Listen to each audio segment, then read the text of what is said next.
Oh, what a feast! This right here is your standard American school breakfast of Pop-Tarts, followed up by an American school lunch of pancakes, syrup, and sausage links, or an alternate mozzarella sticks and marinara dipping sauce. Party for 5 a day. Oh, jeez, to be a kid in America. You're jealous. I know you're jealous. I mean, growing up there, I absolutely loved the fact that I could get burgers, fries, or hot dogs or grilled cheese with every meal, every single day. It's all about choice, fellas. But when I made a video with my friend Noah, where we talked about the differences between British and American school foods, he was just really upset that cheesy bread with dipping sauce was considered a full meal in America. But that's just the way it is, right? But there might be a sliver of hope that American school children won't be subjected to daily hot dogs, french fries, and grilled cheese much longer, as long as a new rule comes to pass. All that and more in today's video, part 1 in a series where we look more at the US and UK's school meals nutrition laws. They're quite different, and oh boy, we might have a chance of stopping one passing. Luckily, the FDA is not involved in this decision, as no corporation paid them enough to care about children's health. But if you're unaware of this, even though the US does have a Food and Drug Administration, they don't deal with this sort of thing at all. In fact, it's another department, the US Department of Agriculture, that sets new rules and standards for nutrition, including for school meals. According to the CDC, 73.6% of Americans aged 20 and above are overweight or obese. That is a startling figure. So the USDA stepped up to the plate and proposed some new nutrition standards, or new nutrition standards for school meals, which included, for the first time ever in the known world of America, a limit on the added sugars allowed in food and drink. Now, the new sugar limits wouldn't go into practice until the 2025-2026 school year, which gives school districts more than enough time to, what, did you think here I was gonna say implement these strategies to better the health of their students? No, probably just to find a loophole to avoid having to do it at all, which is kind of what we do in America. I mean, we classed pizza as a vegetable, so we didn't have to follow the guidelines last time. We'll probably do it again. But pizza isn't in the crosshairs of the USDA's proposed rules. It's in fact all the added sugars to things such as yogurts and milks, specifically when given to kids in school. Now listen, I grew up there. One of my favorite parts of the day between the ages of 5 and 10, I got a little milk carton of my choosing. Now there were 3 options. We could have milk-flavored milk, plain milk? No way. Or you can get, chocolate milk. Oh, 20 grams of added sugar. Or even better, my personal favorite, strawberry milk. Yes, yet again, over 20 grams of added sugar, and as a special plus, Red 40 E129, which of course has been linked to increased hyperactivity in children. I personally loved it, but if I'm gonna get 30 cents a day from my mommy, I'm not going to get plain milk. They actually did a study that found that most kids in schools were like me. Fewer than 1% chose plain milk when other options were available, and when they removed the other options, well, they decreased in milk consumption overall by 35%, which, as the USDA is pretty much sleeping with and is in bed with the milk lobby, decreasing milk consumption is not really high on their list of things they want to happen. That being said, the USDA's new proposed rule would limit the amount of added sugars in any of these flavored milks to 10 grams, which is a 50% drop.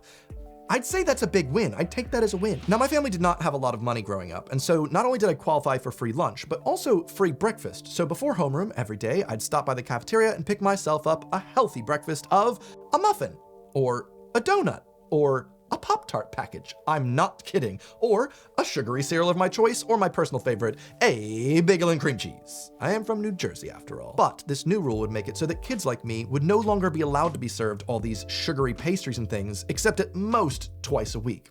That's a start. I remember in middle school, I would always keep all my extra Pop-Tarts and just keep them in my locker, and I would sell them in between classes to kids who need a little extra sugar hit. But I ended up having so many left over at the end of the year that I just gave them out to everyone in homeroom. I'm sure most were stale, but always an entrepreneur, I guess. Now you might be thinking, Evan, is it just sugar they're gonna be limiting? Nah. Sodium as well. How many times do I make that joke? And though you might view the humble turkey and cheese sandwich as one of the healthier options available in a US school lunch, it has 1,500 milligrams of sodium in it, and the new goal is proposing that the meals have to average out at 1,000 milligrams per serving for the whole meal. And that's gonna be a struggle for a lot of school cooks. I can definitely see some chefs getting pretty salty about that. Through osmosis, I guess. If we know what we know about high levels of sugar and salt and their increasing risk chance of obesity and diabetes and other conditions, why would we be funding schools to systemically make it easier for our children to have these conditions? It doesn't make sense. But can you guess who's upset about these proposed changes? You don't have to think too hard. The villains of today's society don't just hide in the shadows, they shout their opinions from the rooftops. They're paid, they pay others to have their opinion. The sugar lobby. Courtney Gain, the president of the Sugar Association, who sounds so much like the president of Sweetums from Parks and Recreation, it is uncanny, said the proposal ignores the many functional roles that sugar plays in food beyond sweetness. And she said, we need to study the effects of sugar substitutes on children a bit more.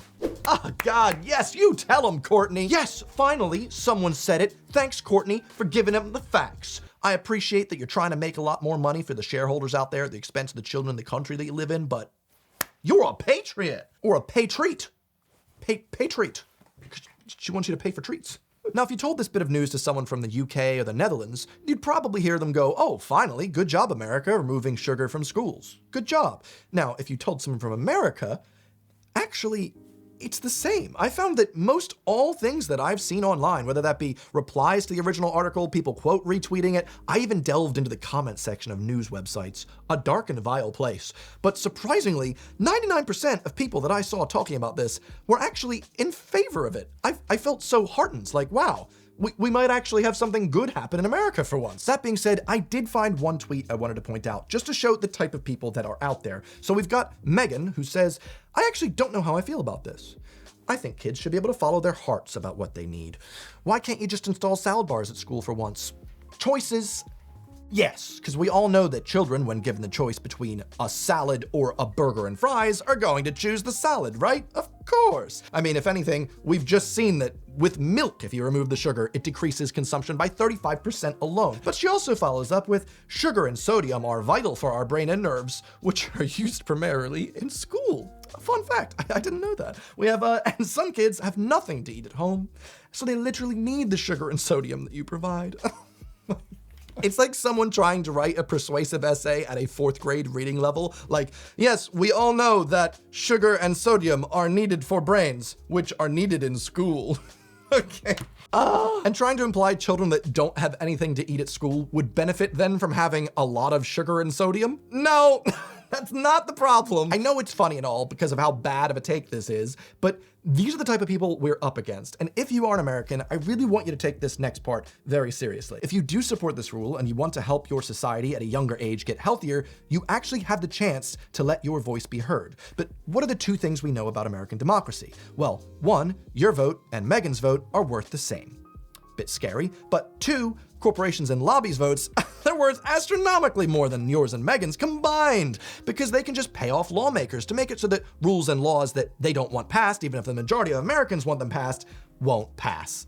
We've talked about this many times on this channel, but it's just usually in the past tense. Right now, we actually have the option to say something about it before the rule passes. As of recording this video, there are a little under 400 comments on the USDA's official page where the public has been asked to leave a comment about this proposed rule. Now, even though it took me ages to find anyone disagreeing with the rule when it came to Twitter and news sites, well, interestingly enough, it's the exact opposite on the official page where it actually counts. 99% of people seem to be against it. Huh, I wonder why that is.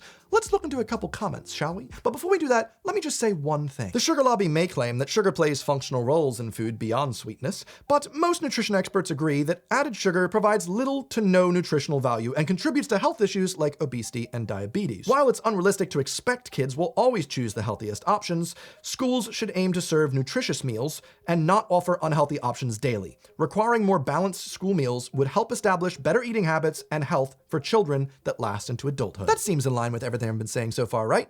Well, that entire paragraph was actually written by Notion AI. I simply showed it the script for this video and told it to summarize everything I just said, and what do you know? A pretty coherent paragraph that's pretty well done and in my voice. What I'm trying to say is, it's getting more and more difficult to tell the difference between a real opinion by a real human and one that's been generated by an AI with a specific motive in mind.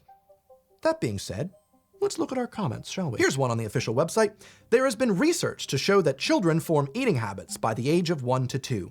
These habits are lifetime. Each school district has unique needs for the students that they service. Most parents and guardians do not amend their grocery purchases when dietary regulations are updated. If students are not exposed to similar food products at home, these students are not likely to enjoy food products with a reduction in sodium or sugar. The current meal pattern is good for kids, without changes proposed. We currently do nutrition education efforts to win students' acceptance of current meal pattern. Making further restrictions will be counterproductive to what we are trying to achieve. We want children to eat the food served so that those children do not go hungry. Well done. What a real comment from a real person that's gonna help shape US law for children's health. I love how they said so much and yet didn't say anything at all. There's another comment I just happened to pull out here. This one sounds a bit more like it's possibly from a real person. Sugar and salt limit. Reducing sugar and salt will alter the flavor of foods in a negative way. Students will not eat foods that don't taste good. It will go in the trash, and then the student will go hungry, or they'll have to resort to eating something that is worse than a school meal.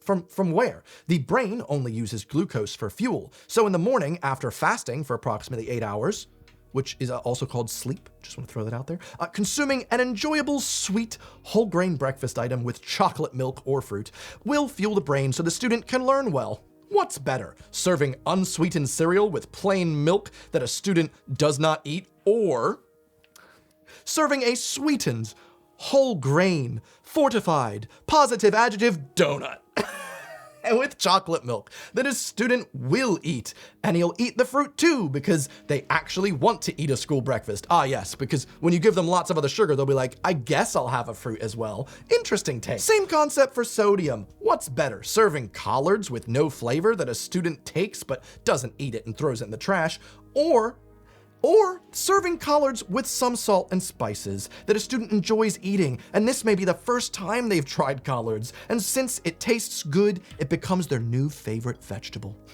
Wow, that does sound pretty wholesome. Why are we targeting students? School meals aren't making them unhealthy. Children are becoming unhealthy because they don't receive nutrient-dense meals at home, or no meals at all.